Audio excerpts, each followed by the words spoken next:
know, with just the inception of Uncharted, we wanted to create a playable summer blockbuster. We've always rooted it in, it's a character-driven, story-based, action-adventure shooter.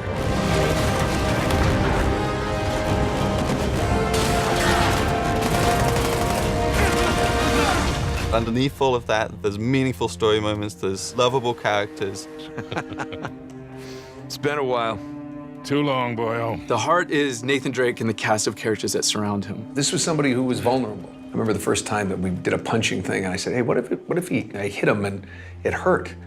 You know, I said, I've punched people, it hurts. So he was one of the first people who would hit and go, you know, and when he fell from a height, it knocked the wind out of him and he would struggle to get up. That's what Nate is at his core. He's just a normal guy trying to do the best he can, and he just keeps falling into these extraordinary circumstances and, you know, has to dig his way out of them. And everybody wants to be that guy. You want to be that adventurer that's digging up treasures that have been lost to history and time. You want to see what kind of problems he gets himself into and how they're going to get out of it.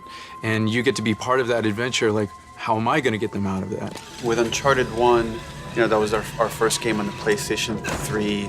We moved away from Jak and Daxter. It was a brand new IP, and it felt like we really have something to prove here. It was like, create a character that moves believably, that has a realistic weight, but also is fluid and responsive. And that is just about the most difficult thing you can ask. Drake was kind of like, he was kind of a little newer to the game.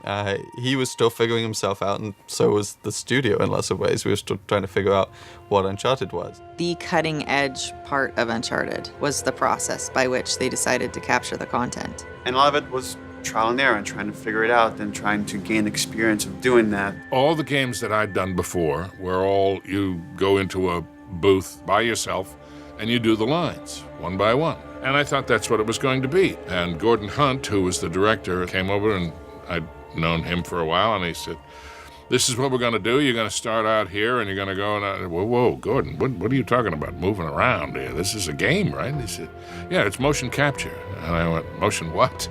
And I think, you know, especially 10 years ago when this started, that was something that people never saw. And we had this idea of the game was going to be 3 pillars. It was going to be combat, traversal, and puzzles. And now it felt like with Uncharted 2, we really have something to prove. Let's tell a more complex story. Let's get deeper into who this character is. Let's show some of his flaws. Let's get into some of his vulnerabilities, his insecurities as a character. But at the same time, we wanted to up our set-piece game, and from a couple of pieces of core technology, mostly Drake's interaction with moving objects, that sort of spawned these big set pieces, like the train and the building that collapsed. But they weren't the focus. They weren't the core tenet. We didn't start saying, we're going to make amazing set pieces. We started saying, we're going to make core gameplay that's really, really solid to play.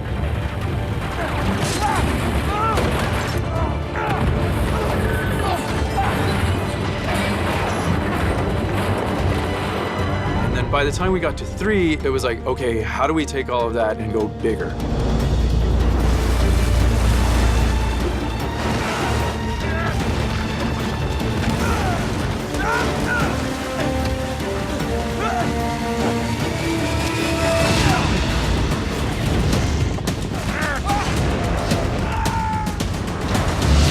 Last of Us to me was refreshing because you could get away from that spectacle. You could think more on like a very intimate character level and gain an experience with something that, again, as a team we were uncomfortable with. We've never done something like that before. We've never tackled a genre like that before. We tried to take those big over-the-top set pieces and we tried to couple them in with pivotal points in the story so that when a big event happens to our characters or the relationships with those characters, that we really wanted to play those out. The ideal for us is that when you're playing the game and the character's going through an emotion on the screen, that we've made you feel that emotion. One thing that we really learned from The Last of Us and kind of experimented with and got really good results from is just allowing the player to just poke around in an intriguing environment. You know, talk to people, have these kind of side conversations with your buddies or with your allies and stuff that give the player this slow time to really make themselves a part of this world. Hey, you like that? Huh? Nate, tower. If it's solid, come on, it's a lemur.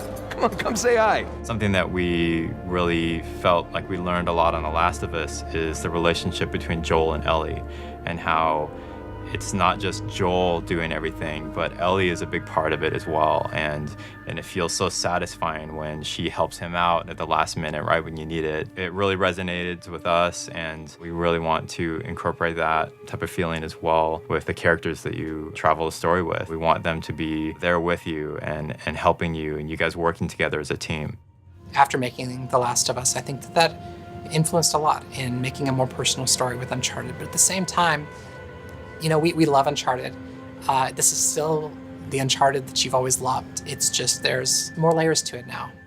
So moving back into the Uncharted world is kind of like coming home in a way and creating a very kind of brighter, larger world to play in. It's similar in some ways to, you know, Nathan Drake being drawn back to the adventure, being for us to like go big again and go like big spectacle, big explosions, while trying to like take on all the lessons we've learned throughout the games that we've worked on and try to tell a more human story within that. Uncharted 4, perhaps as a result, is going to be the best balance of bombastic and over-the-top and exciting adventure and these smaller moments, these small intimate moments that end up meaning just as much, that end up sticking with us for just as long. I think there's a lot of responsibility for us to be true to what has come before with Uncharted. The last 3 games were these amazing adventures, and now that we're doing the 4th one, which may be the final chapter, there's a lot of respect that the characters have earned. There's a lot of emotion that we've invested in these guys and gals over the years, and a lot of hard work that's gone into to make it all possible. We feel like there's so much invested from all the people here that have been working on Drake and this whole like world for a decade.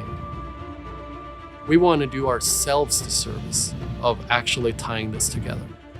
And I think there is some responsibility there to take it seriously, to tell the story of these characters honestly, because there are so many people that take such joy in it, that our responsibility is to then make sure that they're getting the best possible game we can make.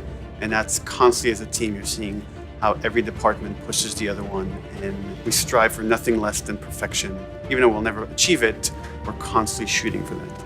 And that's the thing that drives us, is we want to make something that we can look at and be proud of and say like, man, this is like how cool we made this. Every pixel on the screen, like somebody here, there was energy that went into every single pixel on that screen. That's awesome.